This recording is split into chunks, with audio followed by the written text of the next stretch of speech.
kad cilvēki grib ēst, tad viņi rada savas iekšas. Viņi rada savu kuņģi, un tas ir tik pretīgi. Kad viņi ļoti grib ēst ar kādu ļaunu ignumu, viņi kliedz uz saviem bērniem un tuviniekiem. Ar kādu neiecietību. Nerunājiet ar ieradni, ja viņam jāsteidzas pusdienas. Viņš uzsviedīs galda savu magu blakus portfelim un klieks uz jums, un sacīs: vai jūs neredzat? Nerunājiet ar savu vīru, negaidiet no viņa labu vārdu, kad viņš ir nokavējies pusdienās. Neiet viņam klāt, pasviediet pa galdu viņam nāžus un dakšiņas, kārotas, selvetes, bļaudiņas, un tad viņš tās norīs.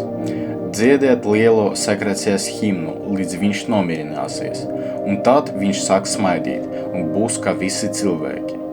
Kad jūs stāvat rindā, nepazaudējiet sevi. Rindā stāvot cilvēki sevi pazaudē. Ar kādu pretīgu kuņģību, ja viņam atļauj viņi taustā pirmos tomātus, kurķus un gaļu uz galdiem tirgū. Ak, Dievs, kā te pārvēršas rindā, kad kaste paliek tikai 5 kilogrami banānu. 10 kuņģi sāk uztraukties, 10 kuņģi sāk domāt, apskaust un neieredzēt. Saspringst 20 elkoni. Nav vairs filozofa, nav vairs prokurora, nav vairs dzejnieka. Neļaujiet kuņģim domāt. Atkal un atkal sevi pārlieciniet, ka tā nav viņa darīšana. Neatļaujiet, jo viņš tālu aizdomājas, tālu, atpakaļ līdz ilkņiem.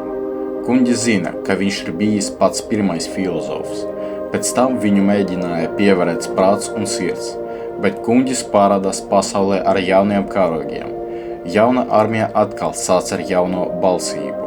Stāvi klāt man skaidrais prāts, nebedz mana laba sirds.